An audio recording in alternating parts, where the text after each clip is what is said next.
Hey everybody, welcome to our lesson for November 30th. Today we'll be looking at women in the 1920s.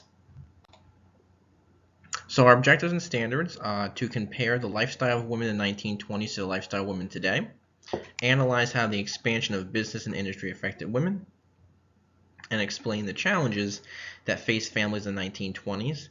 Just take a quick peek at the standards there.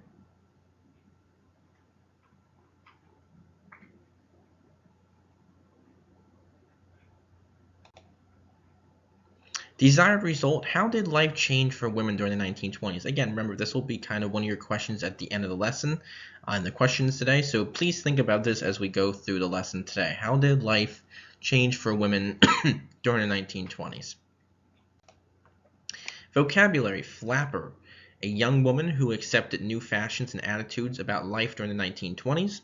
And double standard is a set of principles that granted more behaviors and activities to men than women.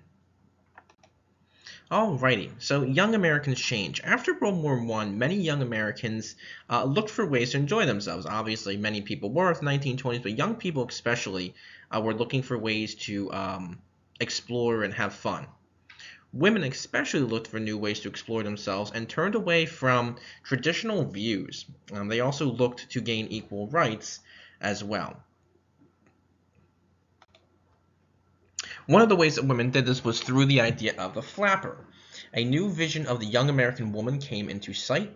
The flapper was a young, independent woman who embraced the new fashions and trends of the 1920s. Women also sought independence by going against certain social standards, such as smoking. It wasn't appropriate to see women smoking prior to the 1920s in public, but during the 1920s, you'll see many movie stars take it up. And many women in public will begin smoking in general. So again, they're kind of going against the societal norm of what is acceptable. So here's a picture of a flapper in 1929, what one typically looked like.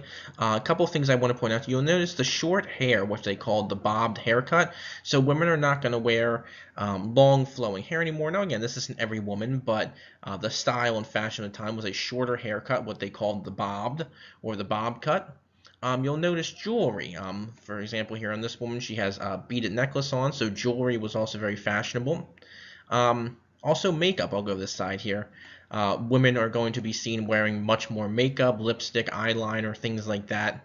You'll also notice the style of the dress. It's a very flowing dress. A little short, not short, but short for the times. The skirt came a little shorter, even on this woman here. Shorter skirts are popular and shorter dresses are popular. And also the idea of high heels. Women are going to begin to wear high heels or nicer shoes out in public. So again, this is what the typical flapper woman or women were wearing in the 1920s.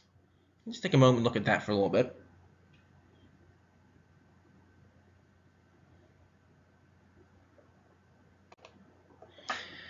So the double standard for women. Although many women embraced this new independence, some women did not.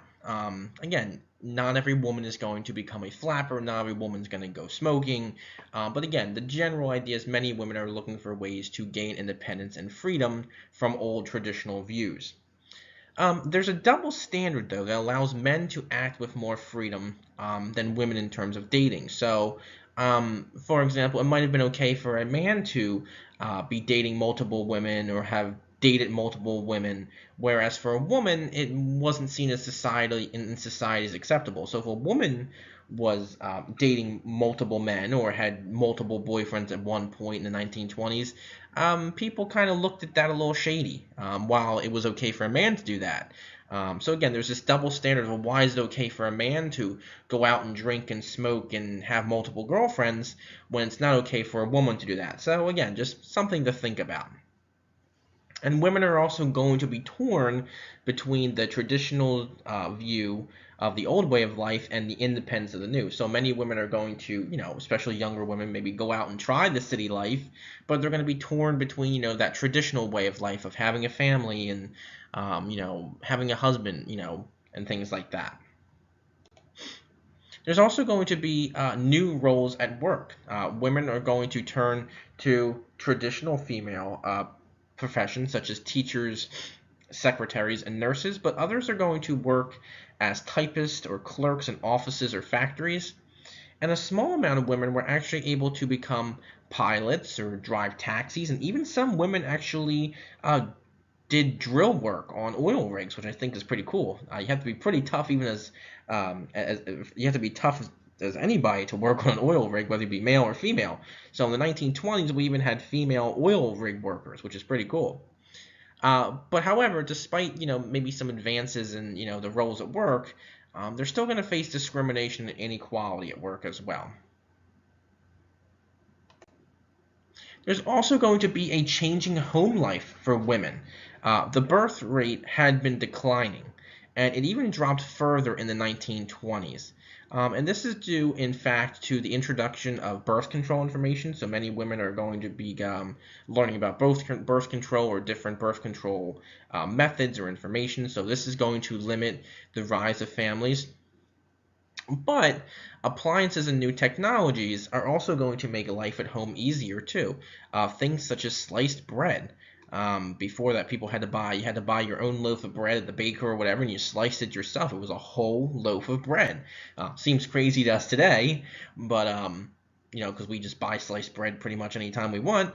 But in the 1920s, we'll begin to see packaged sliced loaves of bread like you see nowadays. We'll also see the rise of canned food, such as corn or tomatoes, or I think that last one there is carrots. So we'll begin to see canned food as well. All right, so in our summary here, so remember that young Americans are going to seek independence, especially younger women, and also the role of the flapper was born. So we looked at the different styles and fashion of women of the 1920s. But many women are also going to go to work in traditional and non-traditional roles. Like we said, some with traditional roles, nurses, secretaries, teachers, but some women are going to venture out and try some non-traditional roles, such as taxi cab drivers and pilots, and even working in oil rigs. And life will become easier at home thanks to new appliances and technology, such as, like we said, sliced bread and canned food as well. All right, so please try your best on the questions that follow this, and let me know if you have any concerns, and I'll hopefully see and talk to you guys soon. Take care.